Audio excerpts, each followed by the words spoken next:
se fue a tomar algo porque es verdad que estaba saliendo como medio raro, no nos escuchábamos bien. Y vieron que la radio es técnica y también es presencia y bueno, todas esas cosas que necesitamos para que fluya. Así que por ahora estoy sola, chicos, aprovechenme, soy todas de ustedes.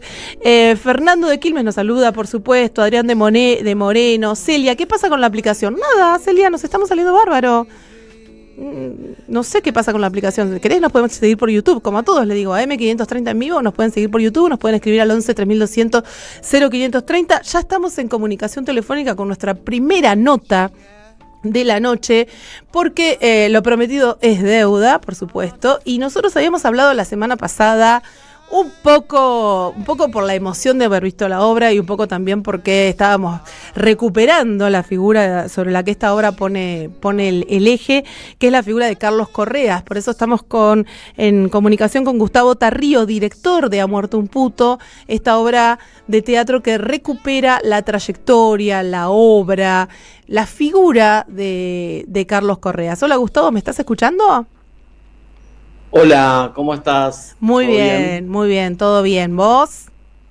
Bien, todo bien, con mucho calor. Estoy así hidratándome. No de te manera puedo masiva, creer. Esa originalidad. No. Sí, tremendo. ¿Vos tenés abanicos? ¿Vos sos del abanico, Gustavo? ¿O sos más del aire acondicionado? No, soy del ventilador, pero no Sos lo puse porque me parece que puede llegar a tener algún problema de sonido. Ah, bueno, bien ahí. Eso Bueno. Lo puedo ir a buscar, Viste, eso es lo que tiene el abanico, que te da glamour y no te interrumpe ¿viste? No te interrumpe la conexión. Y si no vienen unos chiquititos que te podés poner cerca. Pero si no, aguantame 10, que charlamos un rato con calor y después te tomás algo. Para eso estamos. Gustavo, contame cómo surgió esta idea de recuperar la obra de alguien tan paradigmático, pero al mismo tiempo, yo no sé si decir anónimo o si yo pequé de ignorante, y en la trilogía Mazzotta, Sebrelli, a Correas me lo perdí. Claro. Bueno, sí, él hizo su mérito también como para quedar un poco perdido en esa tríada, porque estuvo un rato guardado, un rato escondido. De todos modos, igual, viste, como que en la década del 90 sacó un libro, una biografía de su amigo Mazzotta, donde un poco lo destruye y lo ama al mismo tiempo. Era su manera de amar. Su manera de amar, sí, una particular manera de amar, la de Carlos Correas, que es un libro su libro más conocido, que se llama La Operación Mazzotta. Sí. A ese eran muy llegué. amigotes en la década del 50, cuando eran así como unos fanes de Sartre en el momento del auge del existencialismo, ¿viste? Como que, claro, según sus palabras, lo leían mal traducido, y en palabras también de Correas, que escribía bastante así, decía, a los tres nos cogió Sartre. Está muy bien, porque él tenía como una cosa ahí de la penetración mental y corporal, ¿no? Como una especie de amalgama de todo. Es verdad, Operación Mazzotta es un libro muy conocido que, como decís vos, salió en los 90, pero yo lo que me había perdido era como la cosa anterior, que es la que ustedes recuperan en la obra, ¿no? Este inicio sartriano, claro. Esta juventud de figuras que después uno le pierde ese recorrido, y a Sebrelli recordamos como lo último, las últimas décadas, si querés. A Mazzotta, medio que lo leemos medio los estudiantes de filosofía y comunicación. No sé si después Mazzotta, muere en el exilio allá en los 70 también. Pero Correas, hay que buscarlo para encontrarlo. Sí, yo de hecho no lo conocía, me enteré, recién estaba mirando en Twitter a ver si lo encontraba el tweet donde encontré el cuento famoso de Carlos Correas, por el cual fue censurado y condenado en 1960, que es el primer relato homosexual de la literatura argentina, digamos. Tiene como esa cucarda, digamos, ¿no? Como que nunca nadie antes había escrito sobre el deseo homosexual en la ciudad de Buenos Aires como Carlos Correas, y al toque, le hicieron un juicio, secuestraron la edición de la revista donde salió el libro, quedó imputado él y condenado junto a su editor, Carlos Laforgue. Y ahí medio que pierde su escritor, como que lo mutea un poco, como que queda medio en ostracismo. Y también como que la inteligencia de su época, las editoriales del Diario de la Nación, su familia, todos le dan la espalda, ¿viste? Como, claro. Y sí, Y porque ahí él, sí, empieza dale. como a tener empieza a convertirse en este escritor maldito, pero déjame decirte que yo también leí el cuento y la verdad es que, o sea, está bien, uno lo mira con el diario del lunes, ¿no? Pero no es censurable para nada, no dice nada. Para mí más o menos, a mí me parece muy hot el cuento incluso hoy. No digo que sea censurable, obviamente que no, pero me parece sí como un cuento muy jugado para su época, incluso hoy, como que hable como tan directamente, viste, como el deseo de dos jóvenes en la ciudad y de una especie de submundo, viste, como que el deseo homosexual claramente estuvo desde la época de nuestros abuelos y desde antes de que exista la palabra gay, viste, como que esto Totalmente. el cuento es de 1959 y es 10 años antes de la revuelta de Stonewall, viste, en Nueva York, que es cuando se empieza a forjar algún tipo de lucha por los derechos civiles. Es muchísimo antes que eso. Es como una prehistoria, digamos, de todo lo que empezamos a conocer después o a partir de nuestro nacimiento, digamos. Como, bueno, yo nací en ese año, el año de la revuelta de Stonewall, que es 1969. 10 años antes de que... Tal cual, sí. 10 años después del cuento de Correas. Hay que Como un abuelito homosexual. El abuelito de los homosexuales. El otro día lo hablábamos y me decían, Correas no escribió sobre la homosexualidad. Sí, Correas escribió sobre la homosexualidad. Escribió sobre eso, sobre el deseo masculino, sobre otro hombre, pero además con la capacidad de poner en palabras, ¿no? Esa cosa arrebatada y casi, digamos, donde uno... En ese momento, justamente por la presión y por el silencio y la censura social, casi que uno ni se decía a sí mismo. Y que él no solo se lo dice a sí mismo, sino que además lo puede poner en palabras y contarlo. Sí, algo silenciado históricamente, hasta no hace tanto, digamos, porque bueno, estamos como con las noticias más nuevas y ahora con las más truculentas, digamos, de la política del gobierno. Pero sí, es muy interesante como tener ese antecedente en Correas y después como él fue tramitando también su deseo y su literatura a lo largo de toda su vida. En la obra voy a spoilear, pero no me importa porque ya quedan 2 funciones nada más en este ciclo de febrero. Después de su muerte se descubre un texto que él había escrito mucho antes que la narración de la historia, que es del 59. Un texto que quedó ahí tipeado, mecanografiado en unas hojas de donde trabajaba, que era en River, estaba en las oficinas de River en el centro, y apareció una novela, que es lo que aparece al final de la obra, por eso digo que la spoileo, que es como mucho más zafado y mucho más poético incluso, es como muy hermoso, como un tipo de narración y de abordaje de la temática que es todavía hoy conmovedor, ¿no? Como escucharlo en la voz de los actores y las actrices de la obra, pero como que eso lo había escrito a los 22, la narración de historias de sus 28 años, y en la obra está un poco toda su trayectoria, ¿viste? Toda su trayectoria, y uno lo va conociendo. Y su homosexualidad. Total, y también lo va conociendo, lo va queriendo, lo va odiando, ¿no? Todas estas emociones que generaba Correas, también uno atraviesa por esas emociones en la obra. Hablemos un poquito de eso, porque vos elegís una manera bastante particular, digamos, hablemos de la puesta en escena, porque tenés música en vivo, tenés actores entrando y saliendo de posibles escenarios, tenés construcciones de espacios diferentes,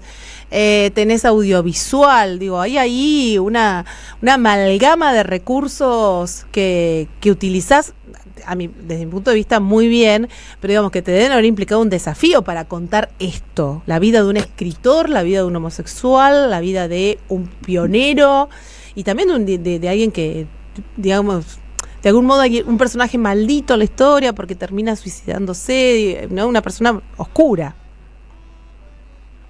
Sí, en principio, viste, me pasa algo medio del síndrome del impostor, que es que digo, ¿quién soy yo para contar la historia de semejante persona? Pero alguien lo tenía que hacer. Menos mal que lo hiciste ahora estoy vos. Contento, digamos, pero como que en ese momento dije, bueno, me encontré, al principio no sabía que se iba a contar o no mi versión, por lo menos, de la historia de Carlos Correas, y después como que, bueno, asumí ese desafío, por decirlo así. Pero aparte, qué raro que no lo hubiera hecho nadie hasta ahora, ¿no? ¿Cómo? No te escucho bien. Digo, qué raro que nadie lo hubiera hecho hasta ahora. Bueno, hay una película en YouTube que es un documental sobre Carlos Correas que se llama Ante la Ley, que se puede ver. Hubo algunas versiones escénicas de la narración de la historia que también se pueden ver en YouTube, pero es cierto que hay muy poco, que es un escritor de alguna manera borrado o un poco secreto, o por ahí un poco de un gueto, ¿viste? De personas que estudian letras, y ni siquiera tanto, ¿no? Entonces, como que para enfrentarme a ese desafío de decir, bueno, va a ser mi versión, no va a ser la historia definitiva, y sí también pensar que sea un poco esto, por ser un director un poco secreto, un escritor un poco secreto, como una puerta de entrada, como que te dé ganas de leerlo, que te dé ganas de entrar en ese mundo, a partir de encontrarte con la obra. Primero me junté con dos actrices y un actor que de alguna manera pudieran, ¿viste?, conectar con algunos aspectos de la vida de Correa, ¿viste? Entonces, yo qué sé, está María Laura Alemán, que es la que hace las canciones, toca el piano todo el tiempo en escena, la compositora de la obra, y que también actúa, que es una actriz y compositora trans que es extraordinaria, que es, bueno, como básicamente la que amalgama todas las piezas sueltas de la obra. Después está David Gudiño, que de alguna manera personifica a una especie de el interés erótico de Correas de sus 20 años, que era esta figura, según Correas, erótico-política del cabecita negra. Como él como que lo reivindicaba un montón, digamos, como ese doble rol, muy incomprendido en su momento por sus compañeros de la revista Contorno. Y después Vero Jerez, que es una especie de chica Correas, porque después en su etapa heterosexual, Correas se fascinaba, ¿viste?, por las chicas como de divas de Hollywood, estilo Audrey Hepburn, ¿viste? Y bueno, y Vero es muy Audrey Hepburn, sí. Entonces, bueno, en principio unirme a ellos y a ellas, y después pensar, para hacerla corta, pensar un poco el espacio, que me gustaba esto, ¿viste? Como de los cines de antaño, ¿viste? Que había una película muda y un piano que acompañaba cuando el cine era mudo. Y que la vida suceda en el medio, y también un poco los antros medio de bajos fondos que frecuentaba Correas, porque también la obra, si bien cuenta una historia con un desenlace trágico, quiere ser una celebración de la vida y la obra de Correas, además de una invitación a conocerlo más después de la obra, ¿no? Totalmente. Entonces, es como una droga de entrada, una puerta de entrada, y también con la imaginación, como imaginarnos que a Correas le podría haber gustado ese espectáculo, ¿viste? Una idea ridícula, porque esto jamás lo podremos saber. Contrafáctico, pero bueno, hay que jugar con eso, ¿no? Como una especulación, una imaginación en relación al amor que sentimos por Correas también. Mira, acá lo tengo el oyente que me dice: en el cuento La narración de la historia, Correas pone el acento en la narración, la enunciación más que en la historia. Por eso digo que Correas no escribe sobre la homosexualidad. Puede ser, es verdad, digo, es una lectura que es verdad que pone acento en el modo de contar, más que en la homosexualidad, que para él en ese momento era una manera natural de habitar el mundo, y bueno, y que después se encuentra con esta censura legal, no solo social, sino legal, y bueno, él padece, ¿no? El proceso, el enfrentarse a los jueces, explicar, y obviamente todo lo que fue que le dieran la espalda en el mundo literario en el que él quería acceder. Así que bueno, puede ser que esa lectura sea posible. Te pregunto, ¿hay algo ahí también, digamos, con el público, en una recepción del público? A mí me pareció, por lo menos en la función en que yo fui, que había mucha complicidad con el público, que no era un público que se estaba desayunando en ese momento de la figura de Correas, que había algo de buscar eso, a ver, celebremos todos que conocemos este mundo.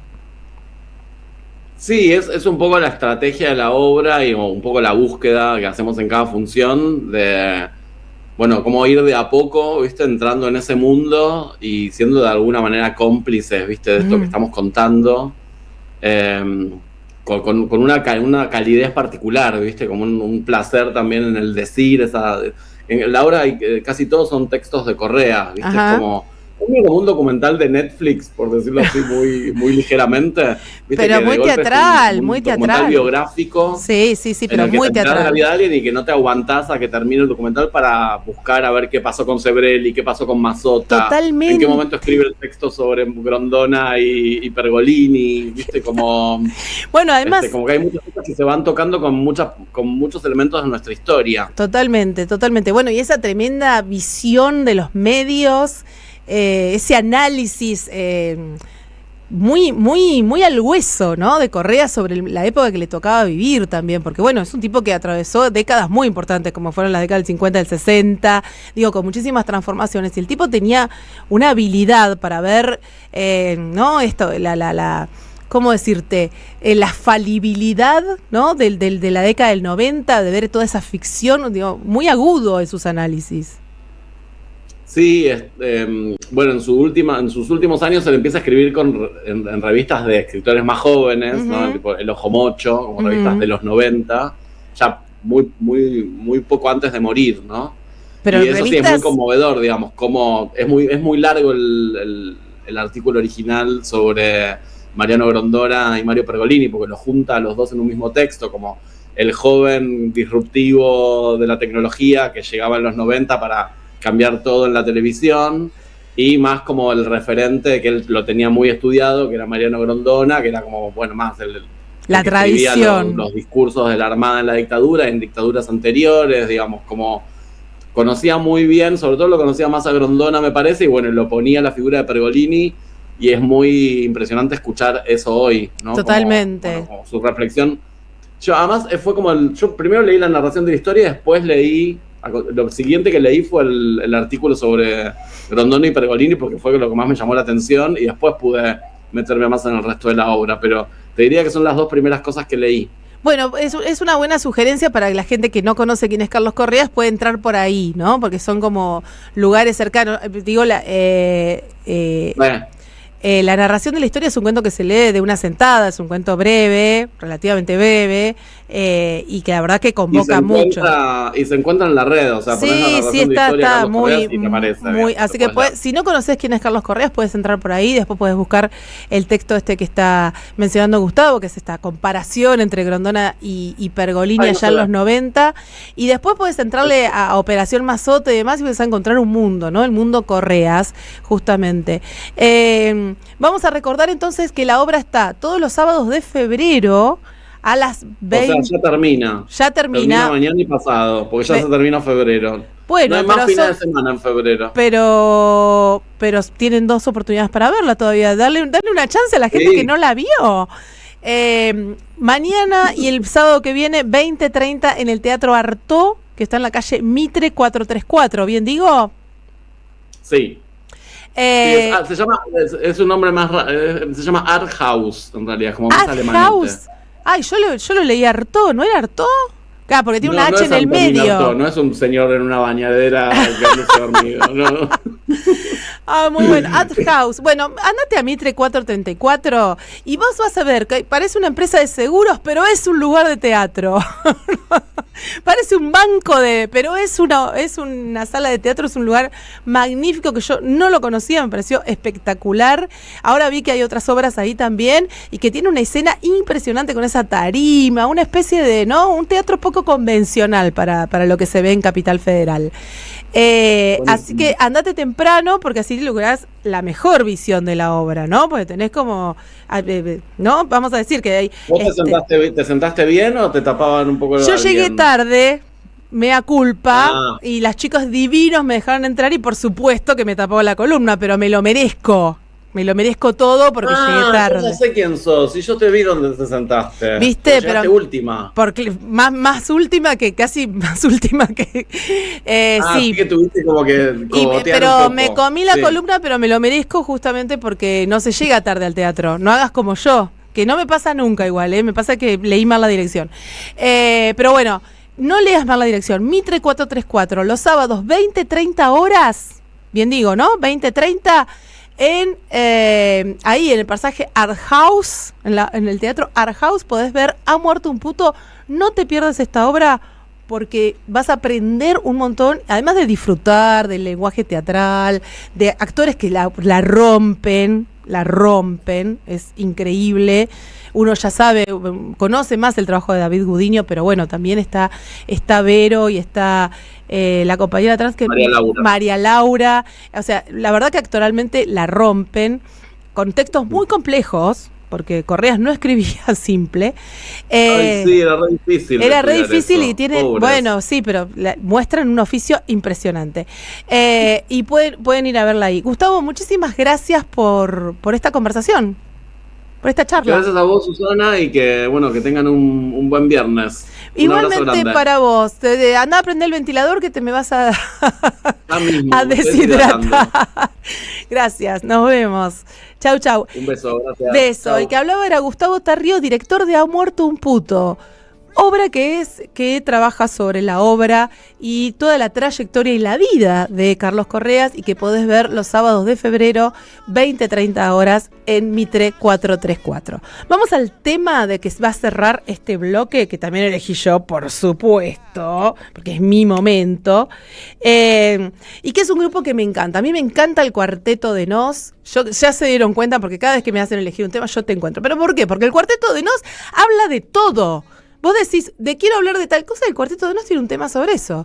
Así que buscando sobre estas temáticas de la semana, esta onda, esta cuestión de la corrupción, del poder, ¿no? De quién cobra para tener la cita con quién y quién garpa más arriba y qué sé yo, encontré Fiesta lo del Dr. Hermes y me pareció genial.